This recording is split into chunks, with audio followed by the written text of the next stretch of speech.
Olá, alunos da terceira série, tudo bem com vocês? Vamos para mais uma aula de filosofia. Acompanhe-me nesta reflexão a respeito do contrato social. Só que agora, nesta aula, ou a partir desta aula, nós estaremos estudando um outro pensador teórico que buscou responder também à origem do Estado moderno, assim como tentou responder Thomas Hobbes. Vamos lá? Acompanhe aí. Como de costume, nosso objetivo é conhecer as ideias principais dos filósofos contratualistas. Lembrando, quando vocês se depararem com esta expressão ou essa expressão contratualistas, são aqueles que pensaram a formação do Estado ou o surgimento do Estado chamado Estado moderno. O Estado como hoje nós conhecemos faz parte da nossa vida, estamos nele inseridos, ou melhor, inseridos. Quando vocês se depararem então com essa expressão contratualistas, significam os filósofos do contrato chamado contrato social. Aquele contrato que inconscientemente todos nós estabelecemos para uma melhor convivência em nossas relações sociais. Então, o nosso objetivo é conhecer as ideias principais dos filósofos contratualistas para explicar a relação entre os seres humanos e o Estado por meio do contrato social. Na aula anterior, ou até a aula anterior, falamos a respeito de Thomas Hobbes.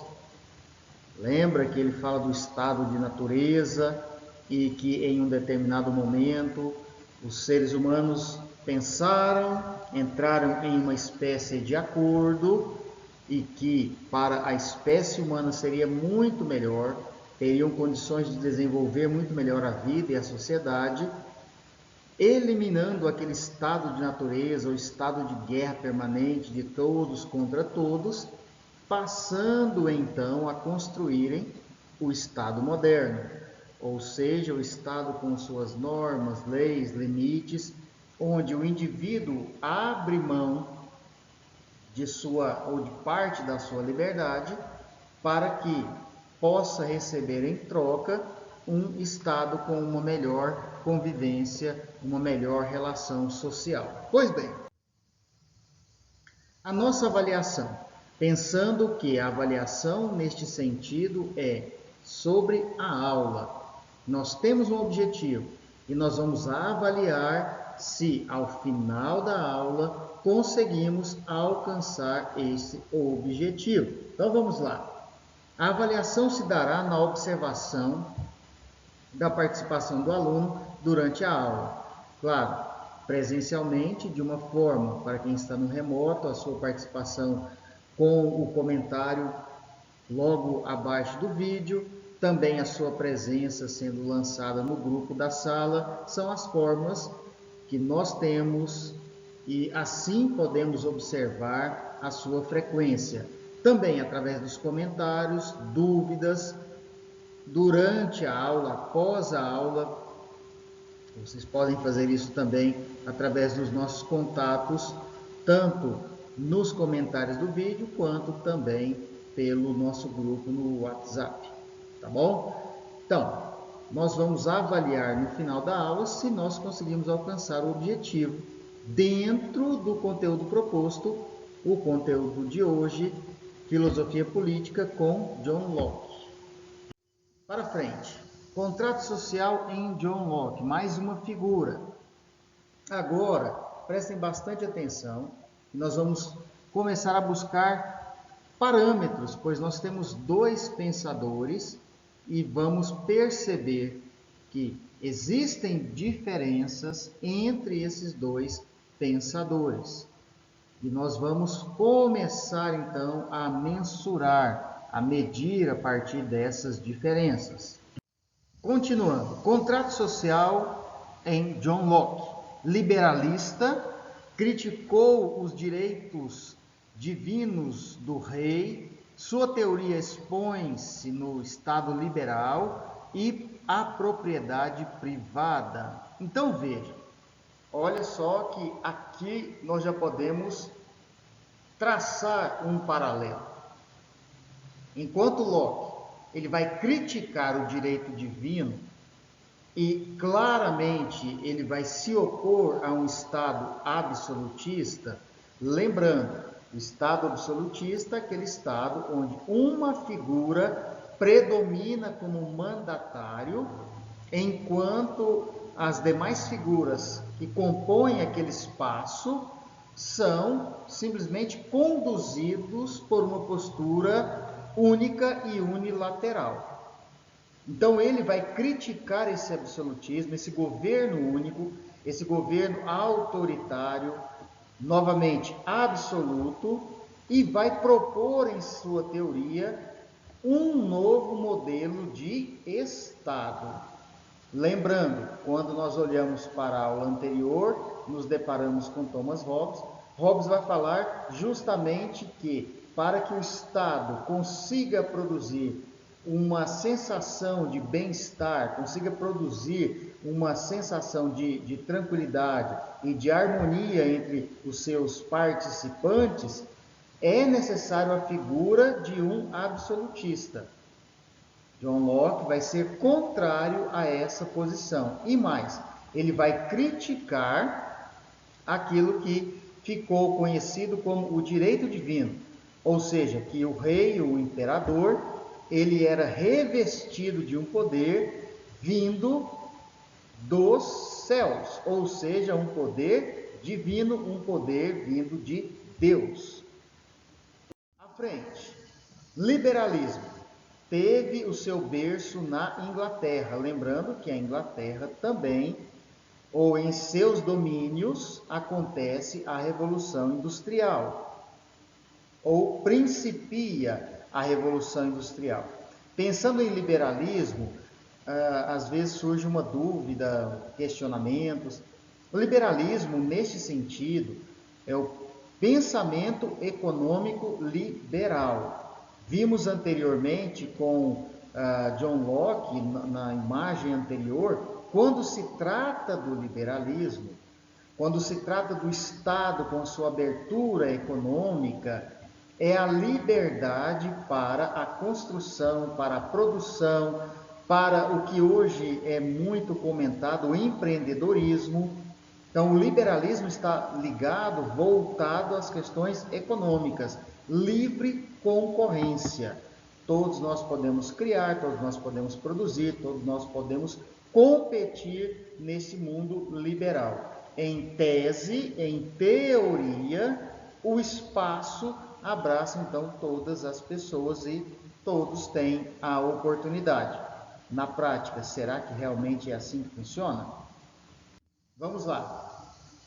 Autorizava o porte de armas pelos cidadãos ingleses que professavam a religião protestante para que pudessem defender as suas franquias constitucionais.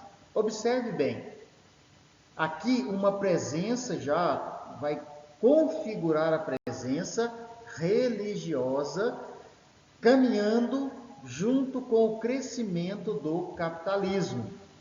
Então, a presença religiosa, a presença cristã, a presença protestante, no que diz respeito ao processo, ao desenvolvimento do Estado liberal e do capitalismo, voltando os seus olhos para a propriedade privada.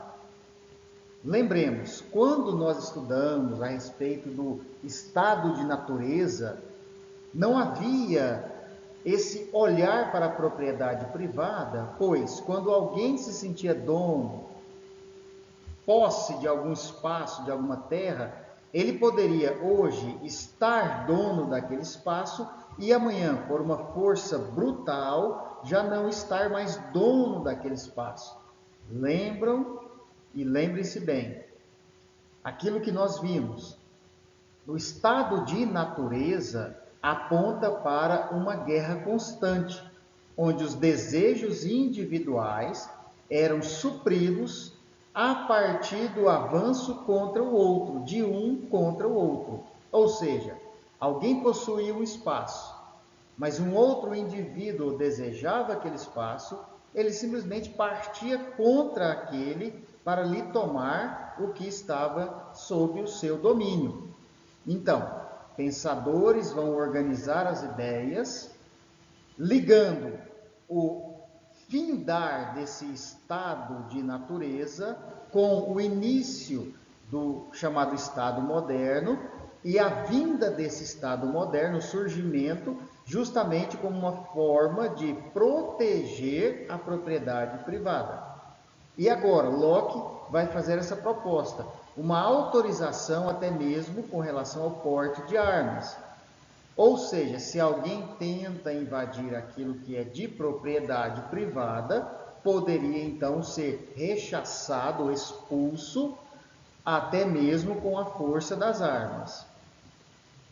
Lembrando, estamos caminhando agora para um pensamento de propriedade privada com o Estado, um pensamento também chamado de liberalismo, tendo os nossos olhos voltados para a economia. O Estado liberal, marcando o advento dos tempos modernos, correspondia nos seus lineamentos básicos com as ideias então dominantes. Era a realização plena do conceito do direito natural, do humanismo, do igualitarismo político, que os escritores do século XVIII deduziram da natureza racional do homem, segundo a fórmula conclusiva de que os homens nascem livres e iguais em direitos. A única forma de poder que se reveste de legitimidade é a que for estabelecida e reconhecida pela vontade dos cidadãos.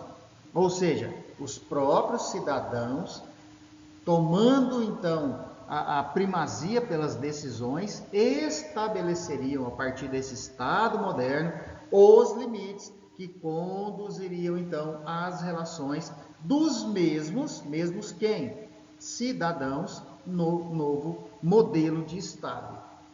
Ok? Então o Estado vem como uma figura que vai legitimar, vai organizar, vai separar os espaços, adequar os espaços, tendo em vista, segundo o pensamento dos contratualistas, buscando um bem-estar de forma geral e resguardando os direitos, claro, também organizando os deveres daqueles que compõem o Estado, no caso do cidadão ou dos cidadãos que compõem a sociedade. Pois bem, ideais do liberalismo. Primeiro, soberania nacional. O Estado é soberano. O país é soberano, a nação é soberana, o território é soberano. Isso significa o quê? Que influências externas acabam que, teoricamente, têm pouca influência nas decisões do próprio território, do próprio Estado.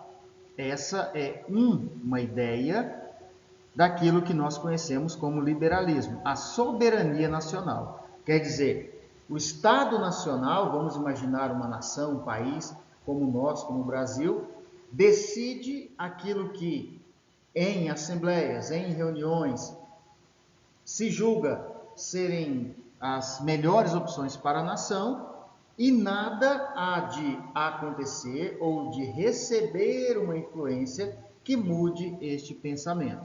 A soberania nacional. Nós somos soberanos para tomarmos as decisões que julgamos melhores para a nossa nação. Segundo, um sistema representativo de governo. É o que nos acontece, por exemplo. Nós não podemos ter todos ao mesmo tempo ou nos entendermos como representantes, assumirmos essa representação. Então, se pensa em um modelo, em um sistema representativo. E quem nos representa, então? Aqueles que, segundo o nosso sistema, inclusive o sistema eleitoral, são escolhidos para esta representação. Então, nós temos, por um lado, a soberania nacional nós temos na sequência o sistema representativo de governo. Veja, nada disso existia, segundo os pensadores contratualistas, naquele antigo estado chamado estado de natureza. Então nós temos soberania nacional, um estado soberano que vai decidir sobre todos, enquadrando, encaixando todos nessas decisões, pelo menos teoricamente, e também, para que isso funcione, um sistema representativo de governo. Regime constitucional, limitando o poder de mando e assegurando a supremacia das leis. Também, o nosso modelo vigente. Nós temos uma Constituição, e essa Constituição ela serve para nada mais, nada menos, delimitar tanto poderes daqueles que estão à frente nessa representação, ou como representantes, no nosso caso, da nação, do Estado, do município, quanto também leis que estão resguardando, organizando, limitando, assegurando a vida de cada um, de cada indivíduo que compõe a sociedade. Então, a nossa lei máxima, ou a carta magna de uma nação, é a sua Constituição. Tudo que foge à Constituição não deve ser, então, vivido pelo povo, praticado, se encontra em um estado de inconstitucionalidade. Há um limite. Então, lembrando, há um limite do poder de quem manda e assegura a supremacia também das leis, ou assegurando o poder das leis. E essas leis, claro, regendo a vida das pessoas, a vida da nação. Outros ideais do liberalismo: divisão do poder em 3 órgãos distintos, os quais são legislativo, vamos trabalhar leis, executivo, aqueles que são responsáveis por trabalhar a execução daquilo que para o Estado deve ser aproveitado, e o poder judiciário, o guardião de que tudo isso se cumpra dentro de uma legalidade. O executivo não pode passar por cima daquilo que é constitucional, o legislativo, por sua vez, também não, e o judiciário está aí para guardar ou salvaguardar, de forma que o trabalho feito tanto pelo executivo quanto pelos legislativos se mantenha dentro de uma constitucionalidade. Um outro ideal do liberalismo, lembrando, quando nós pensamos em um regime absolutista, como pensou Thomas Hobbes, nós lembramos da grande influência e posicionamento da religião, mais diretamente com a chamada Igreja Católica à época.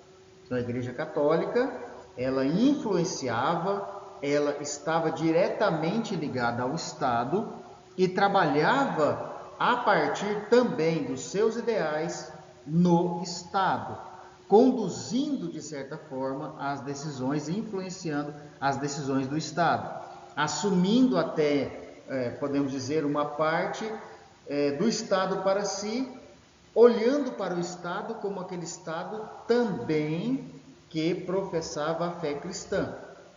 Ou seja, de uma forma impositiva, era uma única fé, não dando espaço para o que temos hoje e liberdade para isso, de uma pluralidade cultural e religiosa.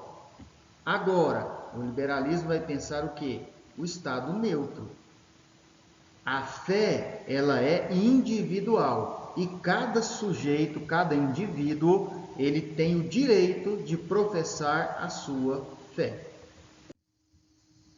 Liberdade no sentido de não se obrigar, não levar o homem a se sentir obrigado a fazer ou deixar de fazer alguma coisa, senão em virtude da lei. Quer dizer, nós temos a nossa liberdade, mas claro, essa é uma liberdade que tem os seus limites. O que ultrapassa a lei, cabe então a penalidade.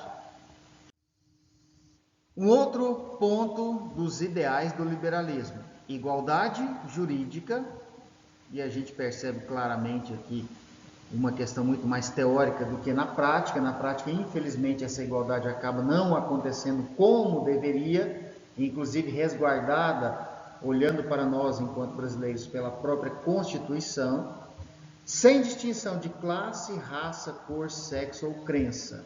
Igualdade. Repito, o que infelizmente nós não conseguimos ainda colocar em prática como se deve ser colocado ou devemos viver. Igualdade de oportunidades, enriquecimento de acesso aos cargos públicos, às conquistas da ciência e à cultura universitária. Outros pontos importantes, mas que infelizmente nós sabemos que acaba não oferecendo esta legítima oportunidade. Não intervenção do poder público na economia particular, é um outro ideal liberal, ou seja, um Estado menor para que a parte econômica, a parte no caso, capitalismo, se desenvolva com a menor influência possível do Estado, uma menor intervenção do Estado sobre o poder da economia. E vamos terminar a nossa reflexão de hoje, já mirando o pensamento liberal de Locke, com este último pensamento. E daremos continuidade, então, na próxima aula, nessa temática da filosofia política, com o Estado moderno e o liberalismo em John Locke. Para ele, o Estado resulta, então, de um contrato entre o rei e o povo, ou entre líderes, olhando, no nosso caso, entre governo, governantes, representantes e o povo. Contrato esse que rompe quando uma das partes lhe viola as cláusulas. Então, nós temos, segundo o pensamento de John Locke, um contrato. E esse contrato para reger as convivências e as relações de convivência entre aqueles que lideram, ou seja, a representação do Estado, e aqueles que compõem o Estado, o povo, a população, de forma geral. E isso só vai entrar em choque quando uma das partes acaba violando as cláusulas deste contrato, chamado contrato social. Pois bem, o nosso objetivo, começar a pensar o Estado moderno, segundo a ótica de John Locke. O liberalismo econômico, a livre iniciativa, a livre concorrência, esse novo formato de Estado, o Estado moderno, aquele Estado que rompe com o Estado anterior, que era o Estado de natureza. Ok? Nós vamos dar continuidade, seguindo o pensamento de Locke e outros tantos pensadores, nas próximas aulas. Mas hoje já conseguimos, então, traçar um paralelo. Vamos pensar Thomas Hobbes como aquele que defendia um Estado absoluto, único, um governo central e único absoluto, e agora John Locke, que vai pensar um Estado dividido em poderes, legislativo, executivo e judiciário. Não há aqui a figura de alguém absolutista. E o Estado liberal, com a sua livre concorrência, com as suas liberdades, como de expressão, de trabalho, de busca, de fé, de religiosidade, enfim. E tendo leis e representantes que vão trabalhar em prol, esse é o pensamento em tese, em favor da sociedade para uma melhor convivência em suas relações. Uma convivência que é chamada de bem-estar social, de harmonia social.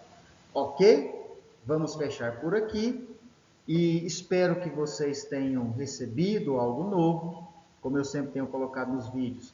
Qualquer intercorrência, qualquer problema, entre em contato, qualquer dúvida, fale. Também releve algum erro, alguma colocação que de repente não ficou legal, me perdoe também. A ideia aqui é tentar ser claro, objetivo, pois o meu alvo, o meu objetivo é alcançar vocês enquanto aqueles que estão recebendo algo novo no que tange ao conhecimento, à nossa disciplina. Me coloco à disposição, não deixem de produzir as atividades, façam suas atividades, não deixem acumular essas atividades, para que a gente ande certinho, em sintonia, tá bom? E que não se torne um peso todo o trabalho que nós temos que fazer. Tudo bem? Novamente me coloco à disposição. Obrigado pela atenção e até a próxima aula, nosso próximo encontro. Valeu, até lá!